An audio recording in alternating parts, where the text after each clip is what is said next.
Creepypastas. If you've been a net denizen for a while, it's hard not to have at least just heard of the term. Creepypastas are basically the internet culture version of urban legends.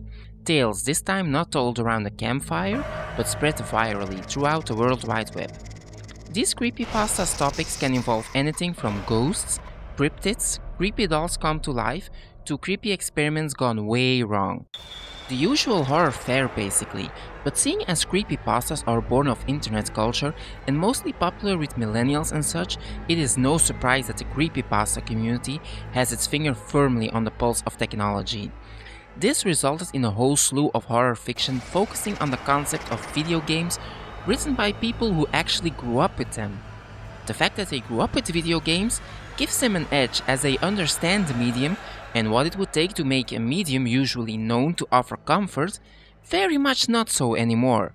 It helps them to make the stories actually feel scary and unsettling, instead of just plain cheesy fare as used to be written by out-of-touch authors more familiar with the coverage of the video game scare in the media than actual video games themselves.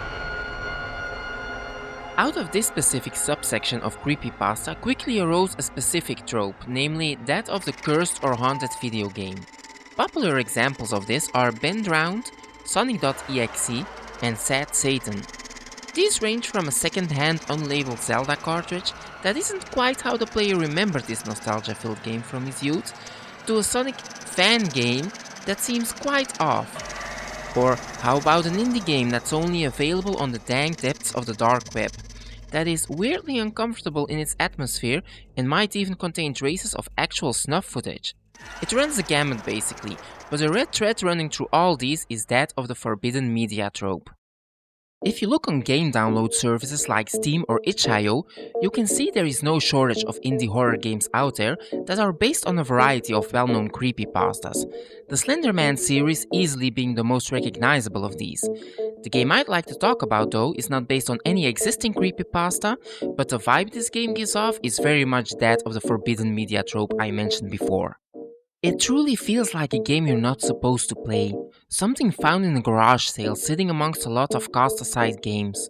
An obscure amateurish prototype burnt on this random blank CDR that has no discerning information on it other than the game's title scrawled on its surface. Something so corrupted by its creator's pain and misery that it starts to take on a life of its own.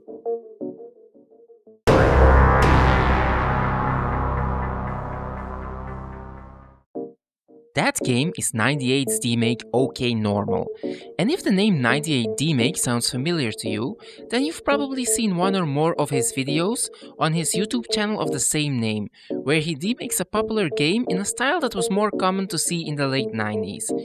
Usually, this meant recreating the game with graphics that were in the style of the original PlayStation. He always rendered these demakes with proper development software, so with that knowledge already in tow, releasing an original game wasn't such a far fetch. And it's this train of thought that resulted in OK Normal, a game rendered in his favorite PSX style, texture warping and clipping included. But while this game totally could have been an authentic PlayStation 1 prototype on a technical level, the whole look gives off this strange melange of eras. So while the signature texture warping and RF output filter give it this authentic PlayStation look, the art style on the other hand reminds me more of the burgeoning 3D art of the early 90s. Like stuff you'd find on these strange CD-ROMs that were packed full of this low-res 3D artwork. But I think you kids know this style better as Vaporwave, but this feels so authentic to the era that I feel labeling it as merely Vaporwave is doing this art style a huge disservice, as it's more than just, hey, I pasted this cool looking Lamborghini in front of this sunset with this cool purple turquoise background, and look at those cool palm trees I added. No, this really captures that 90s messing with early 3D rendering software vibe that the first wave of Vaporwave elicited.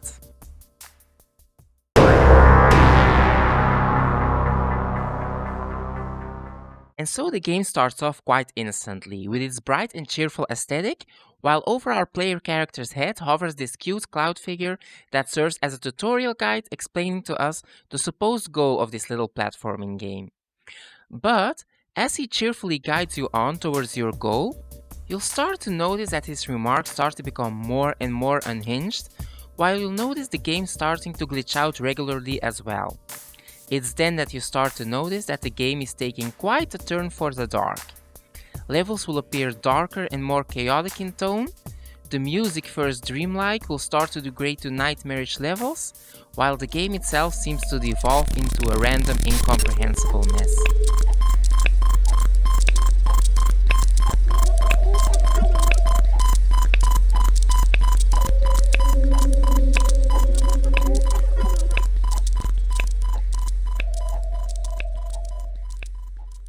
This peculiar progression starts a spiral downwards into darker and uncomfortable territories. That reminds me so of this creepypasta/forbidden media trope that I mentioned before. It feels like playing a game that is so imprinted with the pain of another person corrupting it that it becomes nothing like you expect from a typical game. And instead of a fun romp, it becomes this uncomfortable thing to play.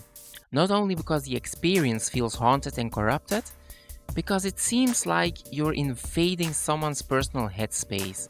It feels uncomfortably personal, like a random stranger is trying to share with you the pain and suffering they went through.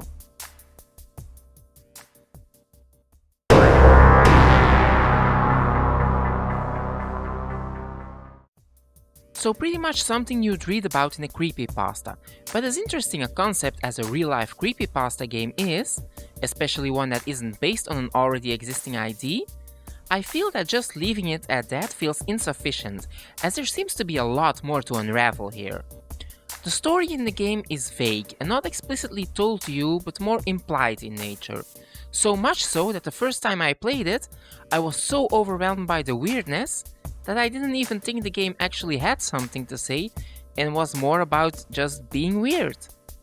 Which honestly, I was okay with, as the experience felt unhinged and bizarre to me, and I find that's a perfectly valid way to enjoy this game.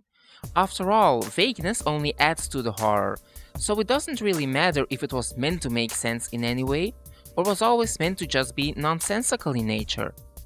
A vague plot leaves room for you to fill in the gaps, to ponder upon it, which in turn leaves your mind more susceptible to the idea of horror. Because the stories we make in our heads are the most imaginative and therefore can be more terrifying than anything explicitly implied. After all, the horrors our own mind manages to come up with are catered specifically to our own fears.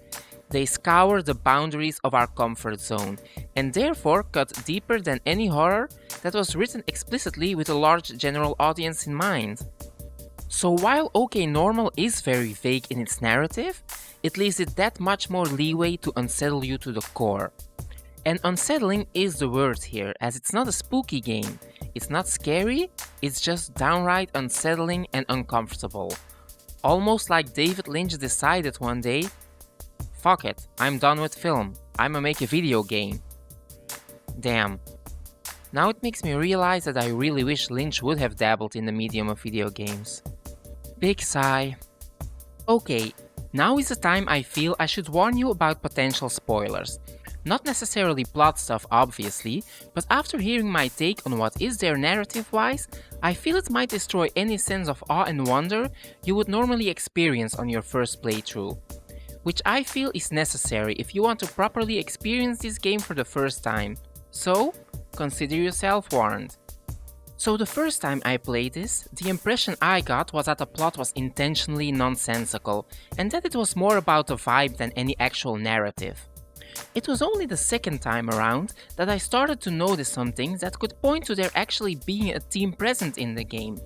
Because as interesting as a game with the vibe of a creepypasta could be, there's a lot more to this game than just being a cursed prototype simulator, as cool as that in itself would be.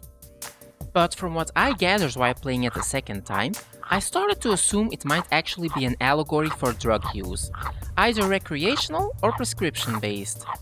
Though I'm more inclined to believe the latter, as the goal of the early game is to collect not only these pills, but also water, which I assume is to drink them down, and food to lessen the chance of any stomach pain occurring.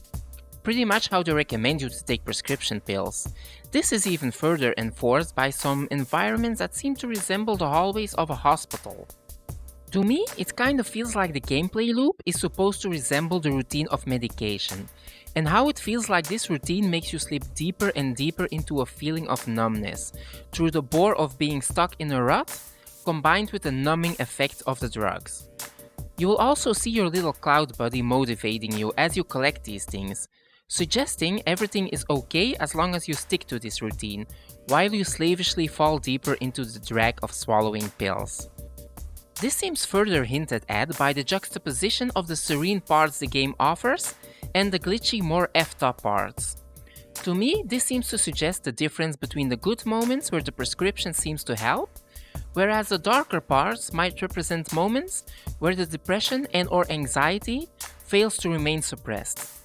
The latter part of the game even seems to suggest the idea of suicide by way of some of the things your cloud buddy tells you, and the peaceful serenity of the ending scene that elicits a sense of closure and peace when compared to what came before. So while I would have been perfectly happy with just a creepy cursed game, the game obviously seems to hint at there being more to it. Furthermore, it's refreshing to see these themes of mental illness being properly understood and presented by the developer, instead of using it in the same tired old trope employed by many so-called psychological horror games. Oh noes, my mental illness made me do all this abhorrent stuff, but my PTSD made me conveniently forget all that I did until I remembered it all through violent hallucinations. I'm looking at you, Bluebird team. But seeing as how vague and not overtly explicit the game is about this, I find it hard to say for sure what the game might be about.